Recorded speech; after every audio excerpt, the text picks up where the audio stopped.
Je viens vous présenter mon successeur, Nicolas Koukas. Voilà. Donc Yolande, qui a affecté au service personnes âgées. Voilà, premier étage. Là, t'as Célia. Là, c'est en congé. Elles sont deux, le secrétaire de direction. Bientôt, hein. Toute l'administration générale. Donc RH. Ouais, Jocelyne. Et Sandy, qui habite le centre. Je vous présente Nicolas Koukas, qui va prendre la succession.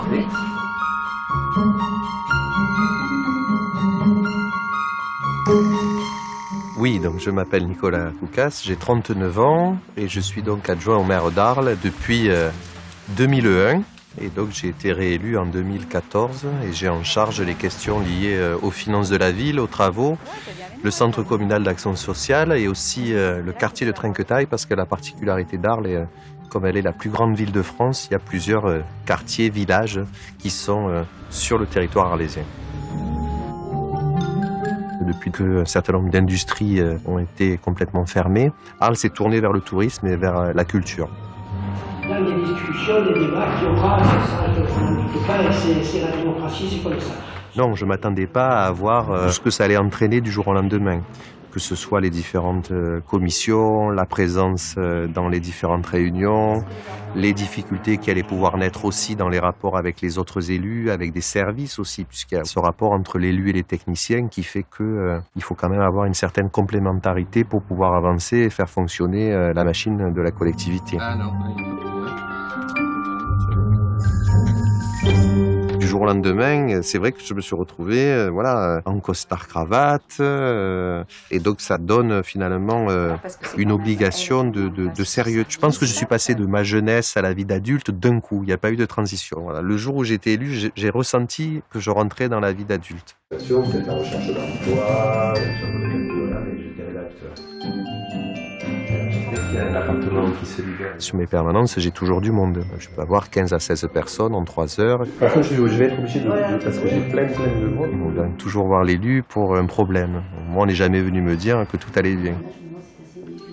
On m'engueule aussi, ça m'arrive. Je comprends. Lorsque le monsieur vient en me disant qu'il a perdu son boulot et qu'il a 3 gamins à nourrir et que sa femme bosse pas et qu'il gueule, c'est normal.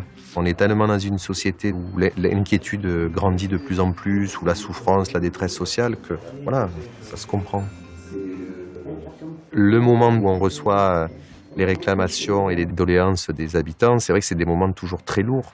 Donc il faut malgré tout avoir une petite distance pour pouvoir continuer à vivre. Mais le soir, quand j'arrive à la maison, c'est pas en fermant la porte que j'oublie tous les problèmes. Je vais passer le numéro. D'accord, faites-le passer. À l'âge de 6 ans, ça a été la victoire de Mitterrand. Et nous avons une famille qui était un peu opposée dans les idées.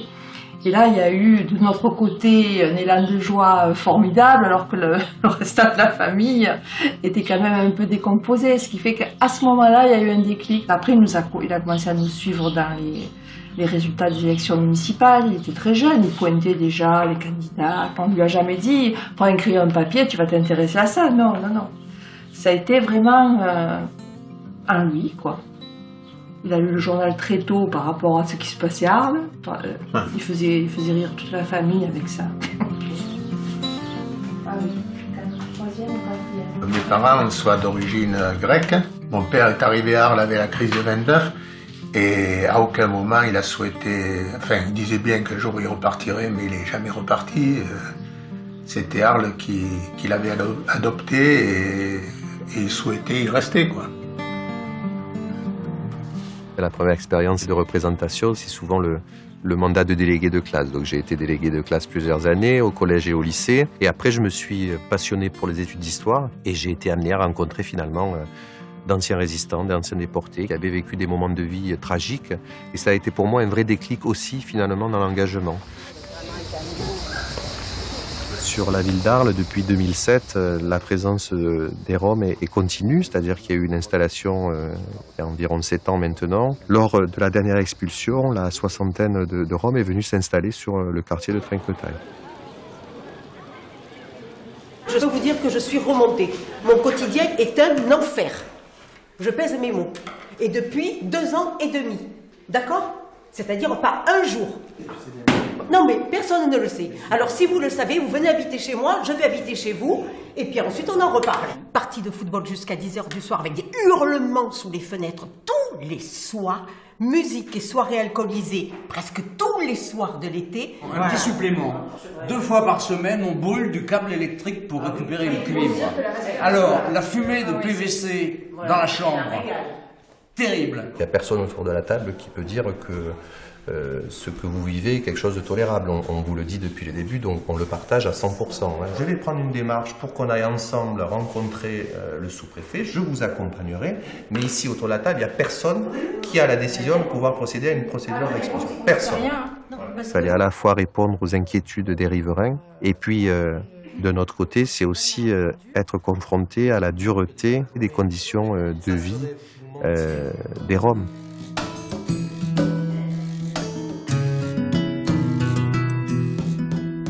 L'arrivée de la communauté grecque et la communauté italienne à France, à Arles spécialement, s'est faite parfois avec beaucoup de douleur. Bien sûr que je pense aussi à mes grands-parents qui sont venus et qui se sont installés sur la commune. Et donc forcément, on a un regard vis-à-vis des autres nationalités qui est un peu particulier. Bonjour. Bonjour. C'est la mairie et le CCAS.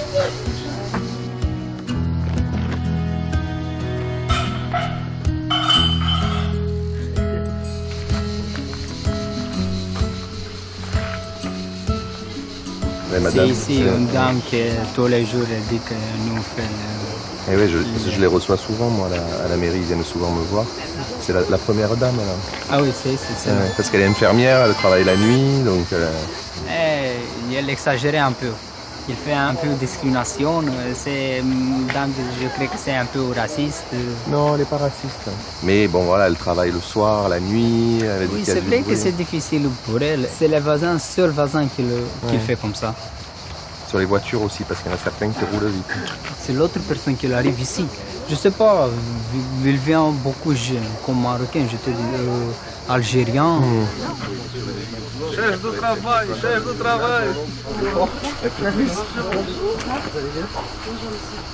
Et tout ce qui est nuisance, c'est pareil, toujours pareil. Mais écoutez, M. Koukas, étant suspendu à une décision de justice, je pense qu'ils ne sont pas si bêtes que ça et qu'ils se tiennent un petit peu tranquilles quand même. Enfin, ce sont de parfaits Roms et nous sommes de très vilains riverains, racistes et tout ce que vous voulez.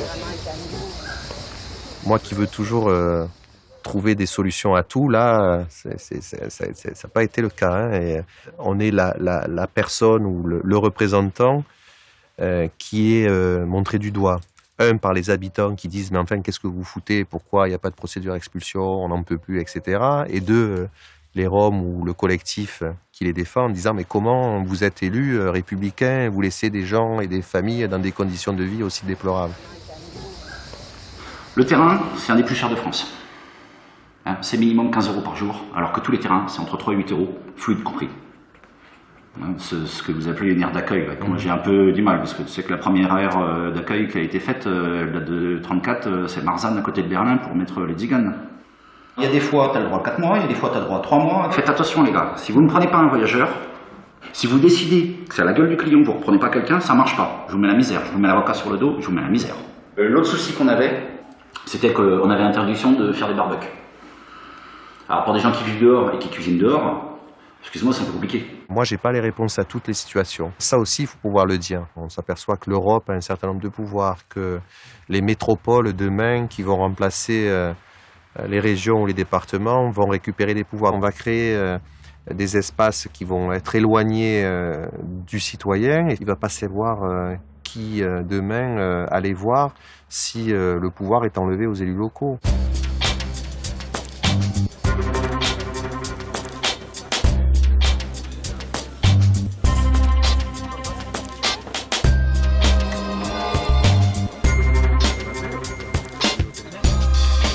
J'avais été sollicité par la mairie et le procureur de la République comme quoi il fallait que j'aille tel jour en prison marier quelqu'un.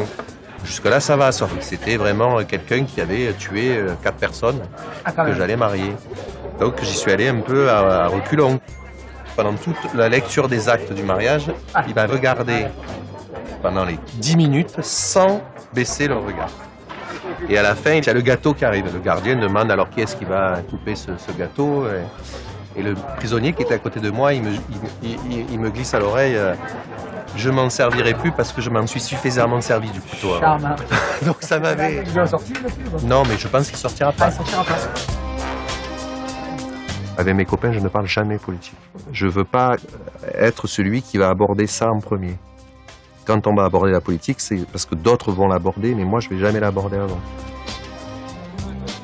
Je connais pas beaucoup de gens qui seraient restés, malgré sa progression, malgré ses perspectives d'avenir, malgré tout ça, et sa notoriété, qui seraient restés aussi fidèles.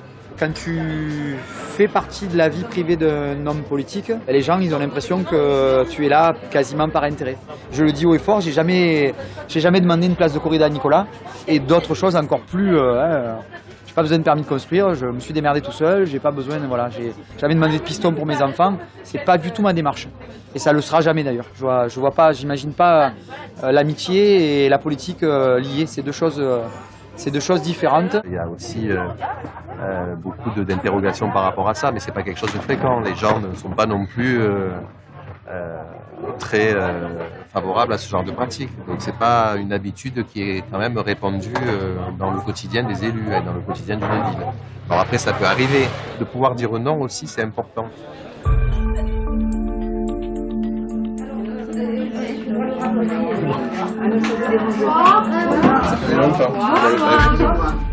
Ça demande des sacrifices dans ma carrière professionnelle. Donc je suis fonctionnaire, j'avais passé des concours, donc j'ai été titularisé, mais je l'ai mis un peu entre parenthèses parce qu'on ne peut pas faire les deux. Le service de l'hygiène, il ne peut pas intervenir. Il y a eu des vérifications, donc on ne peut pas laisser dire que non, les vérifications ont eu lieu. Même au niveau local, c'est un peu un produit dopant ou une drogue qu'on consomme. Dans le conseil municipal, on est 3, on a quasiment le même âge, le même parcours, on s'est engagé quasiment en même temps, donc même si on ne le dit pas, on pense à la même chose. On a peut-être un rôle à jouer demain. Mais j'ai appris aussi avec l'expérience qu'il ne fallait pas se projeter. On a souvent tendance à critiquer l'élu, à le montrer du doigt, à dire que c'est un pourri, à dire que, etc., etc. Mais quand même, il y a un pourcentage qui est quand même très limité de politiques véreux. Donc il y a quand même aussi, par-delà les clivages, beaucoup d'hommes politiques qui font sérieusement leur boulot. C'est vrai qu'on peut en avoir marre, mais le jour où on en a marre, je pense qu'il faut passer à autre chose. Moi, pour le moment, j'en ai pas marre.